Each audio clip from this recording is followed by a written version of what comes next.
Welcome back. Imagine the dense forests of West Virginia and Kentucky, mist curling around the hills at dawn, every shadow hiding a secret, every whisper carrying fear. Here, in 1897, two families were locked in a feud so vicious, so relentless, that even decades later, the names Hatfield and McCoy make hearts race. This is not a story of simple grudges. This is the story of vengeance, betrayal, and blood spilled over generations. The Hatfields of West Virginia and the McCoys of Kentucky were ordinary families in many ways, farmers, laborers, neighbors. But beneath the surface lay decades of suspicion, grudges, and simmering anger. The feud did not begin overnight. It started with a killing. Asa Harmon McCoy, a Union soldier, was gunned down on January 7, 1865, while hiding in a cave. The murderers were not random criminals, but members of the Hatfield clan and Confederate irregulars known as the Logan Wildcats. That single act set in motion years of vengeance. For 13 years, the families maintained a tense truce, but the peace was fragile. When two McCoy relatives killed a man connected to both families over a legal dispute about a stray pig, the simmering anger reignited. Then came the forbidden romance that would ignite a personal and public inferno, Rosanna McCoy and John C. Hatfield. Rosanna, caught between love and loyalty, left her family to live with the Hatfields, only to be abandoned when John C. married her cousin. Personal betrayal became public war, and the feud escalated. Violence became ritualized. In 1882, Ellison Hatfield was killed by Rosanna's brothers during an Election Day dispute.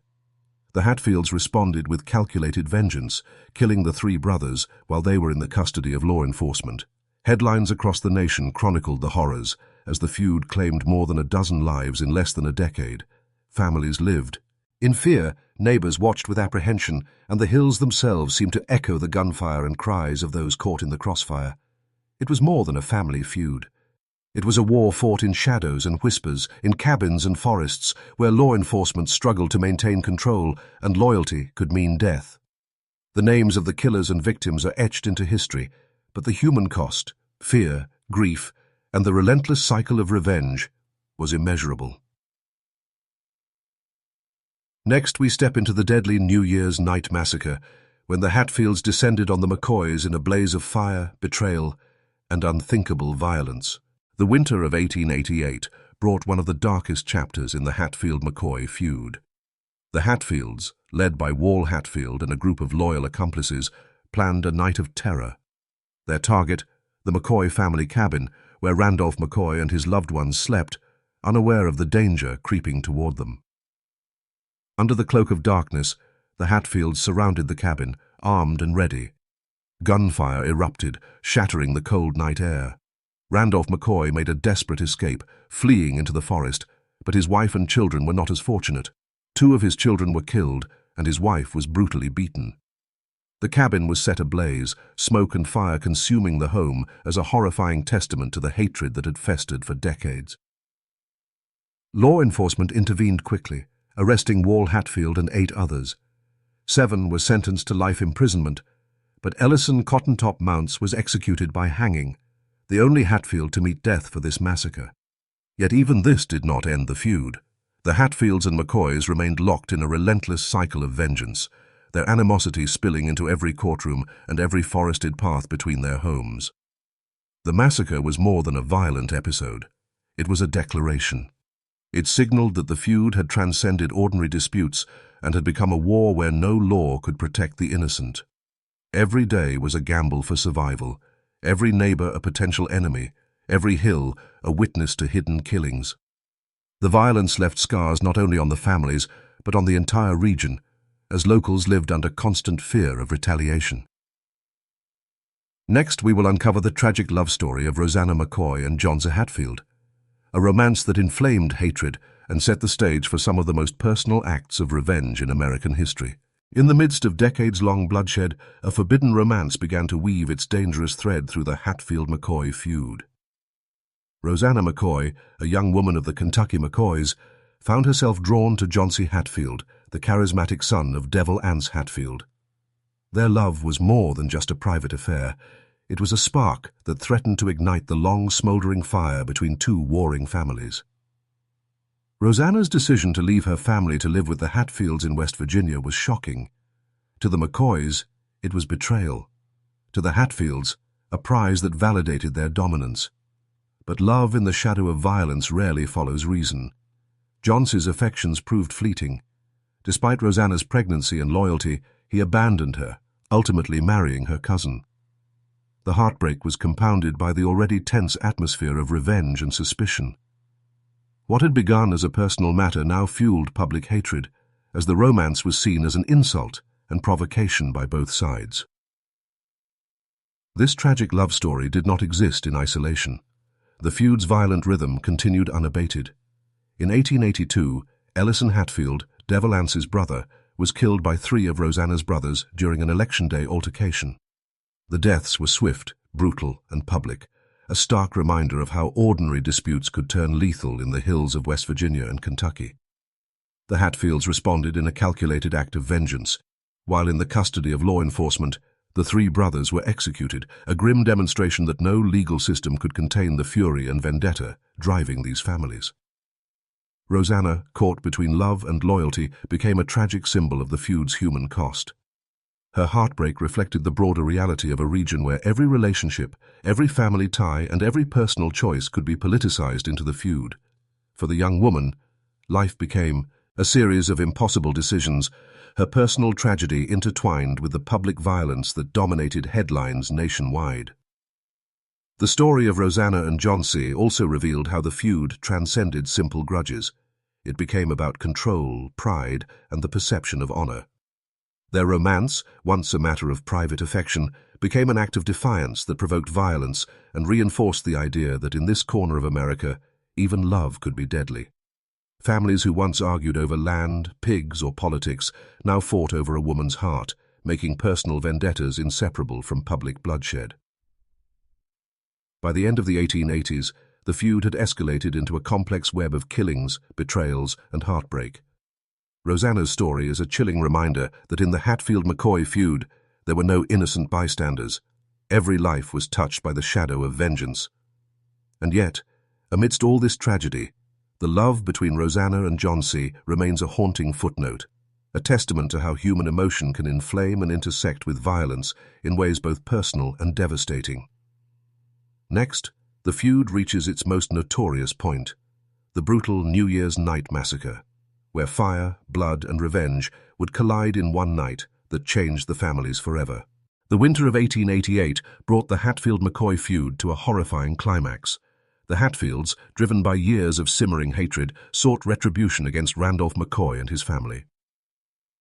Wall Hatfield, Ellison Cottontop Mounts, and a group of loyal accomplices surrounded the McCoy cabin on New Year's Eve, armed with rifles and pistols. Their plan was simple but brutal.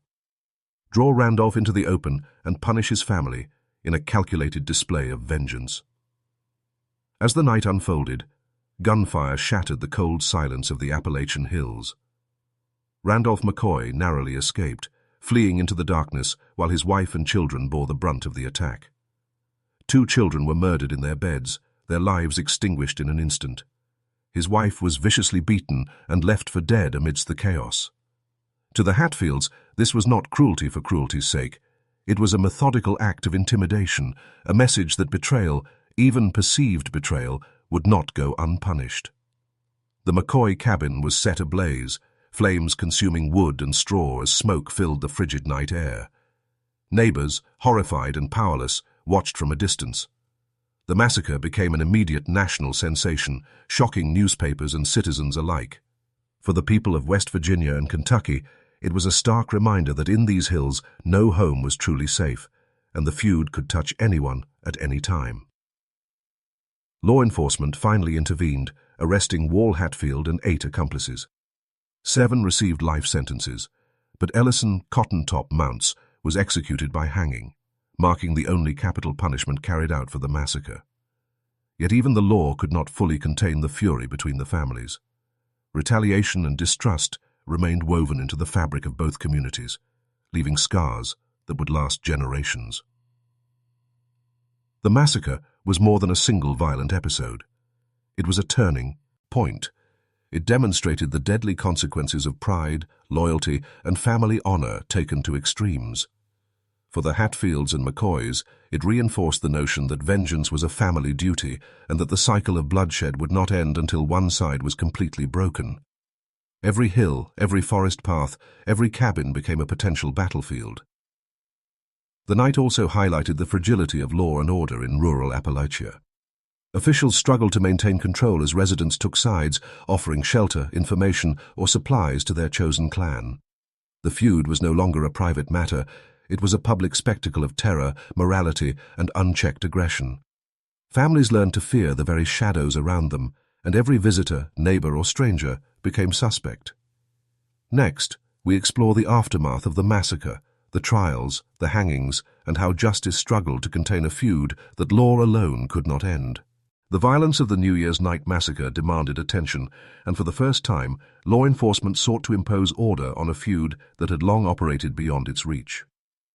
Wall Hatfield, Ellison Cottontop Mounts, and 8 other Hatfields were arrested, marking the beginning of a series of trials that would test the limits of justice in rural Appalachia.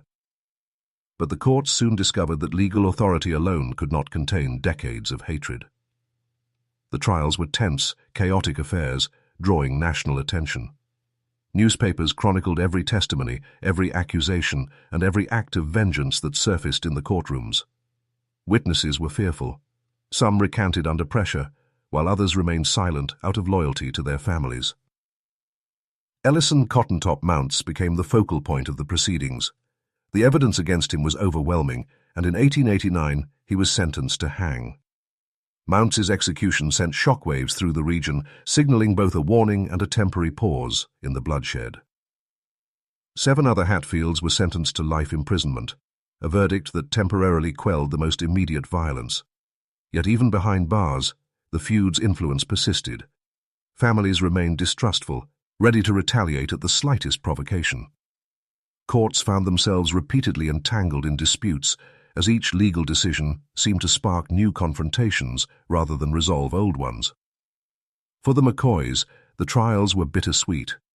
Justice had been served, but at an immense cost, with children lost, homes destroyed, and lives irreparably altered.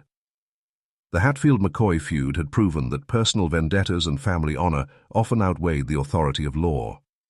Attempts to mediate between the clans failed, as trust had long been eroded by decades of killings, betrayals, and public humiliation. Even when verdicts were handed down, both families continued to watch one another warily, each suspicious of ulterior motives and hidden threats.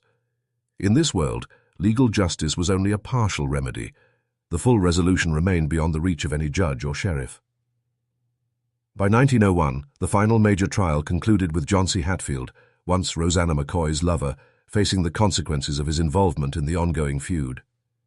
Though less violent than the New Year's night massacre, his trial reminded the public that the Hatfields and McCoys had left a legacy of lawlessness, fear, and mistrust across the hills of West Virginia and Kentucky. Communities learned to live cautiously, neighbors scrutinized every action, and the legend of the feud became a permanent fixture of local law. The trials highlighted not only the brutality of the feud, but also the human cost of vengeance. Families were left fractured, lives ruined, and the Appalachian hills became synonymous with both danger and the enduring shadow of intergenerational hatred.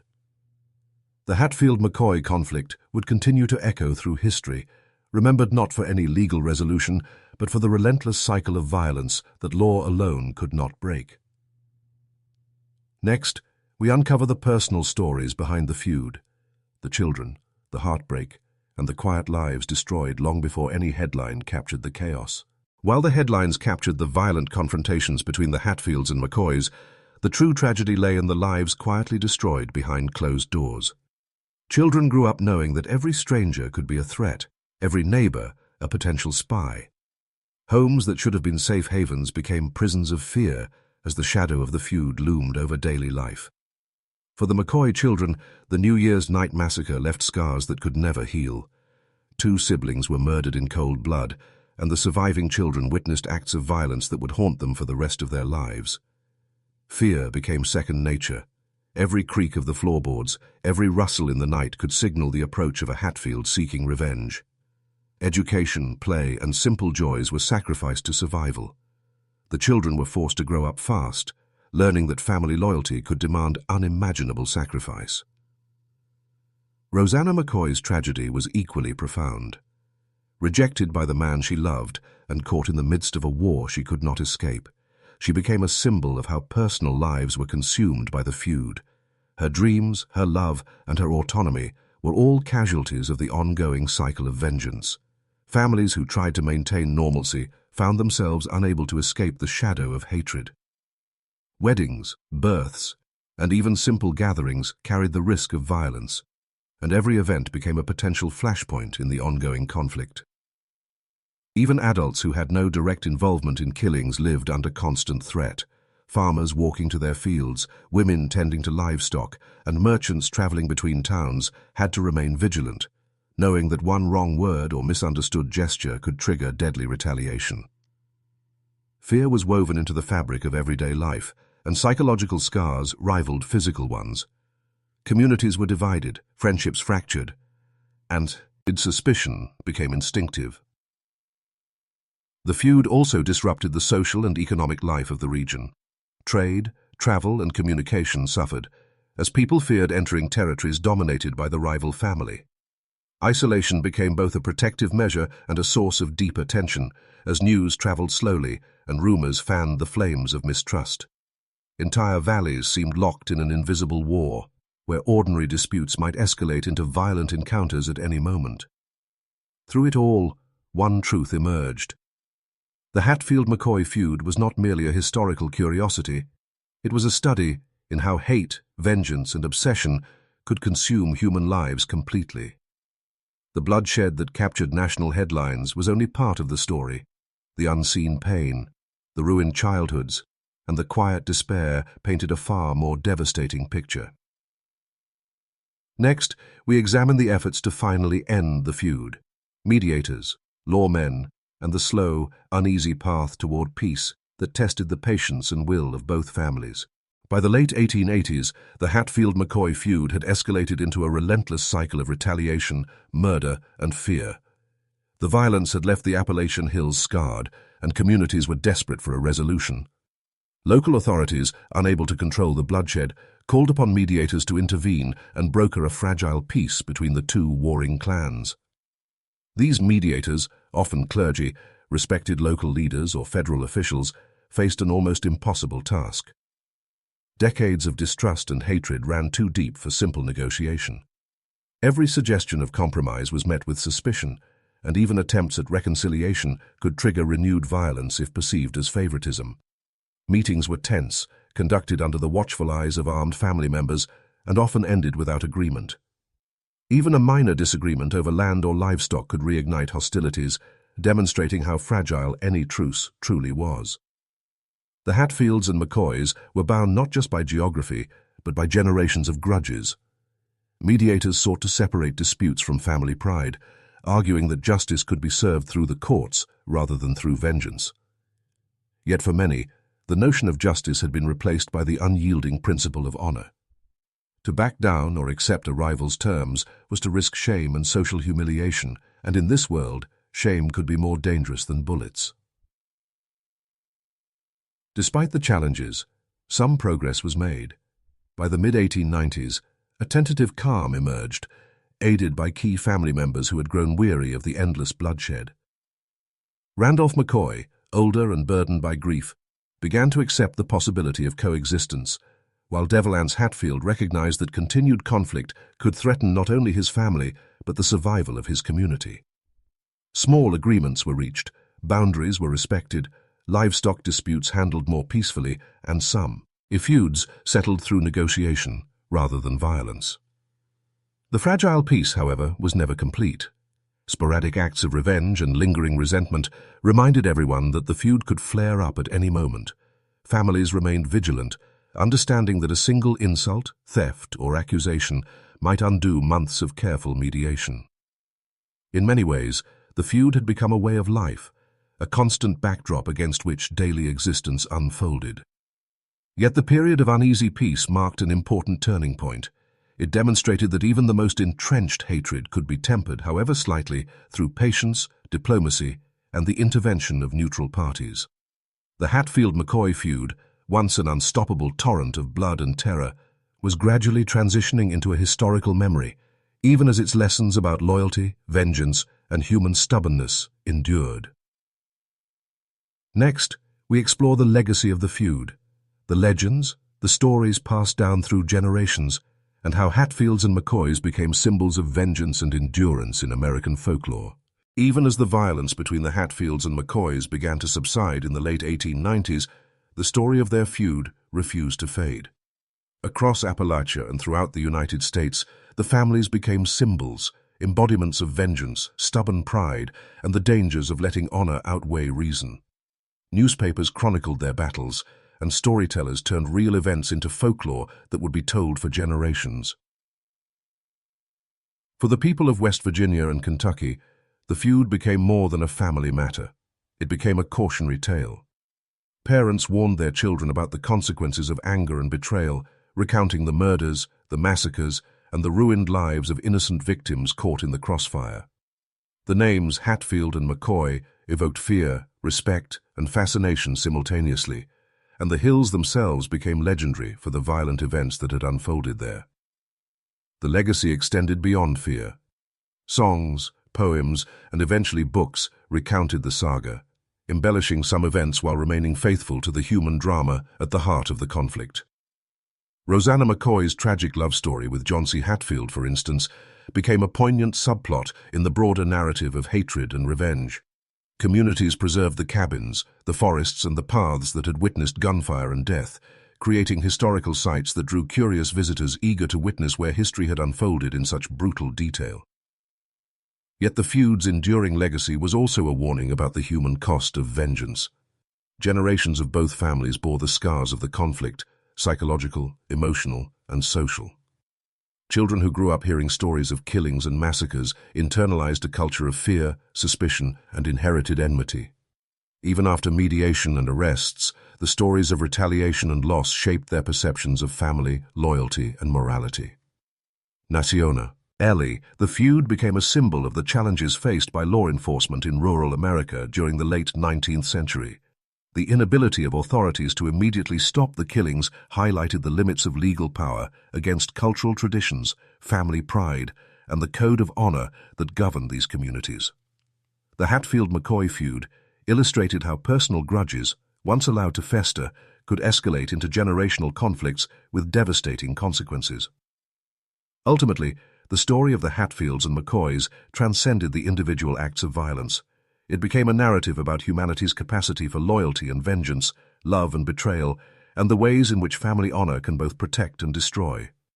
Even decades later, the events remain etched in collective memory, reminding us that some conflicts are not easily contained, even by law, reason, or time.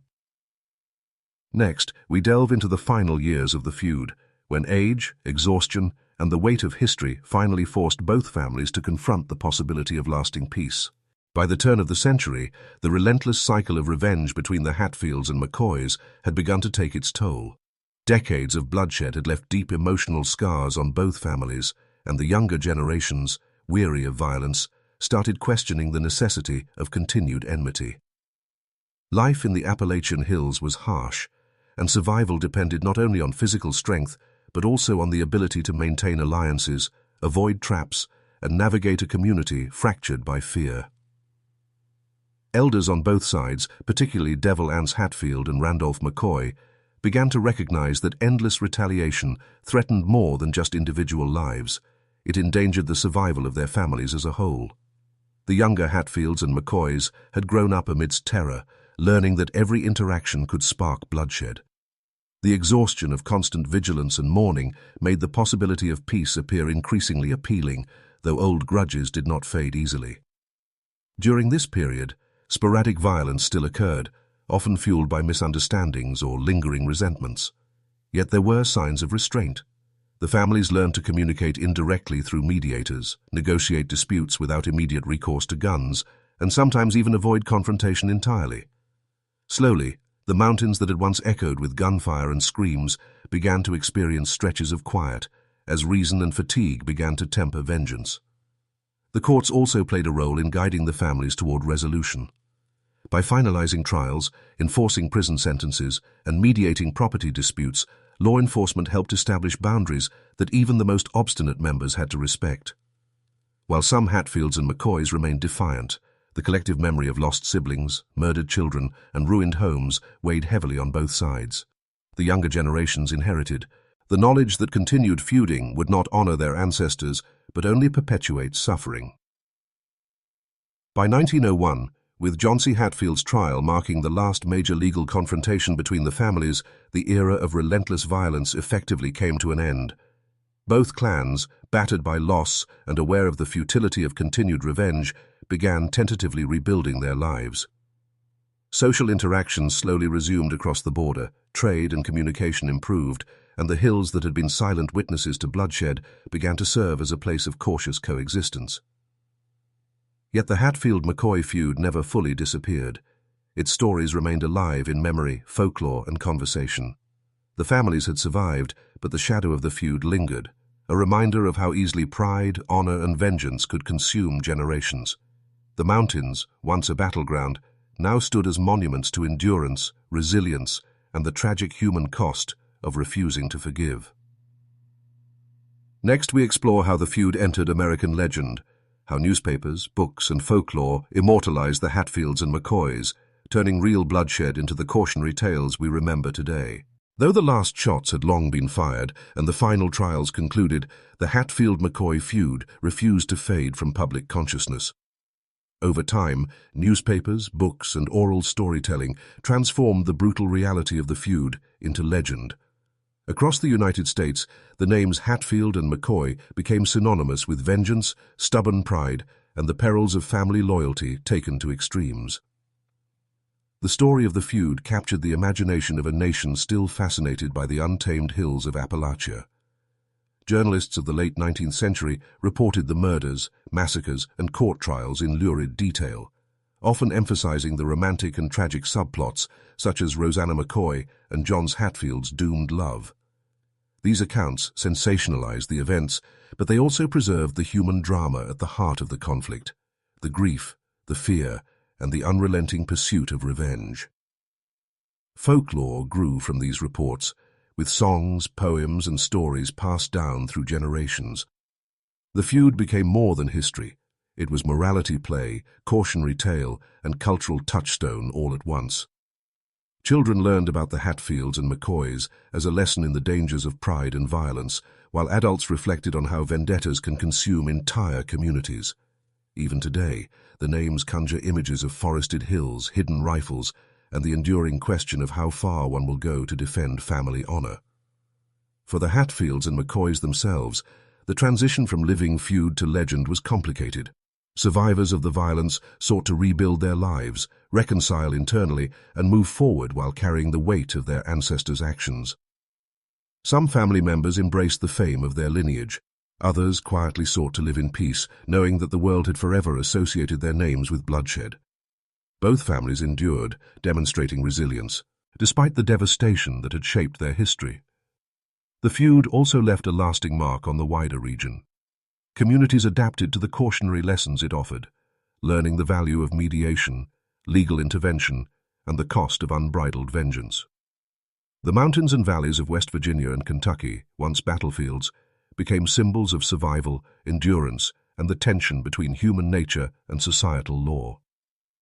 Museums, historical sites, and cultural tours now commemorate the feud, preserving the stories for generations eager to witness history's shadows firsthand. Ultimately, the Hatfield-McCoy feud remains a powerful narrative about humanity. It is a tale of family loyalty and betrayal, love and heartbreak, anger and revenge. Its transformation from real events into legend ensures that the lessons, horrors, and tragedies endure, not merely as history but as warnings etched into the cultural memory.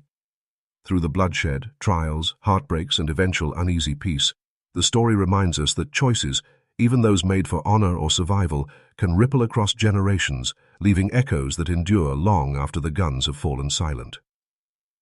The Hatfields and McCoys are no longer locked in the hills in battle, but their story lives on.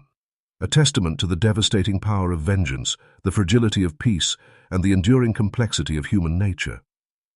The feud may have ended, but its echoes continue to teach, warn, and captivate the world.